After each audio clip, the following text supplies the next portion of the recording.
Hi ಎಲ್ರಿಗೂ ನಮಸ್ಕಾರ. ನನ್ನ ಹೆಸರು ಆರ್ತಿ. ನಾನು first PU student, Shri Sharada PU student. 10th ಆದ ತಕ್ಷಣ ಎಲ್ರಿಗೂ ಡೌಟ್ ಸ್ಟಾರ್ಟ್ ಆಗುತ್ತೆ. ವಾಟ್ ನೆಕ್ಸ್ಟ್, ಯಾವ ಕಾಲೇಜ್ ಮಾಡಬೇಕು, ಯಾವ ಕೋರ್ಸ್ ತೊಗೋಬೇಕು ಅಂತ ಜಾಸ್ತಿ ಕನ್ಫ್ಯೂಷನ್ಸ್ ಇರುತ್ತೆ.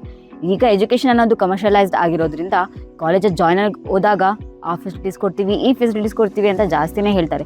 ಬಟ್ ರಿಯಾಲಿಟಿಯಲ್ಲಿ ಸಿಗೋದು ಕಡಿಮೆ. ಬಟ್ ಆ ಥರದ ಎಕ್ಸ್ಪೀರಿಯನ್ಸ್ ನನಗಿಲ್ಲಿ ಫೀಲ್ ಆಗಿ ಕಾಲೇಜ್ ಬಿಡಲಿಲ್ಲ. ನಾನು ಸ್ಟಾರ್ಟಿಂಗ್ ಬಂದಾಗ ಯಾವ ಫೆಸಿಲಿಟೀಸ್ ಇತ್ತೋ ಈಗಲೂ ಎಲ್ಲ ಫೆಸಿಲಿಟೀಸು ಕಂಟಿನ್ಯೂ ಆಗ್ತಿದ್ದಾವೆ. ಅಷ್ಟೇ ಅಲ್ಲ, ಅಡಿಷನಲ್ ಫೆಸಿಲಿಟೀಸ್ ಸಹ ಸಿಗ್ತಿದ್ದಾವೆ. ಕಾಂಪಿಟೇಟಿವ್ ಲೆವೆಲ್ಸ್ ಅಂತ ಬಂದಾಗ PU ಅಲ್ಲಿ ಅದೇ ಇಂಪಾರ್ಟೆಂಟ್. ಆ ಥರ ಬಂದಾಗ JEE, NEET, KCET ಬೋರ್ಡ್ಸ್ ಎಲ್ಲದಕ್ಕೂ ಜಾಸ್ತಿನೇ ಪ್ರಿಫರೆನ್ಸ್ ಕೊಡ್ತಾರೆ. ಈ ಕಾಂಪಿಟೇಟಿವ್ ವರ್ಡಲ್ಲಿ ನಮ್ಮನ್ನು ಕಾಂಪಿಟೇಟ್ ಮಾಡೋಕ್ಕೆ ಒಳ್ಳೆ ಕಾಂಪಿಟೇಟರ್ನ ಪ್ರಿಪೇರ್ ಮಾಡ್ತಾರೆ. ಅಷ್ಟೇ ಅಲ್ಲ, ಈ ಸೊಸೈಟಿಯಲ್ಲಿ ರೆಸ್ಪೆಕ್ಟ್ಫುಲ್ಲಾಗಿ ಬದುಕೋದು ಹೇಗೆ ಅಂತಲೂ ಹೇಳ್ಕೊಟ್ಟಿದ್ದಾರೆ. ಕನ್ನಡ ಮೀಡಿಯಮ್ಸಲ್ಲಿ ಸ್ಕೂಲಿಗೆ ಮುಗಿಸಿದವ್ರಿಗೆ ಡೌಟ್ ಇರುತ್ತೆ, ಆಗುತ್ತಾ ಸೈನ್ಸ್ ಕಷ್ಟ ಅಂತ ಭಾಳ ಥಾಟ್ಸ್ ಇರುತ್ತೆ.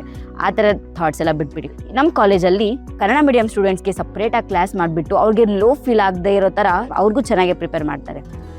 There is a will there is a way ಅನ್ನೋ ಹಾಗೆ ಕಾಲೇಜಸ್ ಅಂದ ತಕ್ಷಣ ಹುಬ್ಳಿ, ಮಂಗಳೂರು, ಧಾರವಾಡ ಅಷ್ಟೇ ಅಲ್ಲ, ಉತ್ತರ ಕರ್ನಾಟಕದಲ್ಲೇ ನಮ್ಮ ಕೊಪ್ಪಳದಲ್ಲೇ ಶ್ರೀ ಶಾರದಾ PU ಕಾಲೇಜಲ್ಲಿ ಎಲ್ಲ ಫೆಸಿಲಿಟೀಸೂ ಸಿಗುತ್ತೆ. ಓದಬೇಕು ಅನ್ನೋ ಆಸಕ್ತಿ ಇರೋ ಎಲ್ಲ ವಿದ್ಯಾರ್ಥಿಗಳಿಗೆ ಈ ಶಾರದಾ ಮಡಿಲಲ್ಲಿ ಯಾವಾಗಲೂ ಜಾಗ ಇರುತ್ತೆ.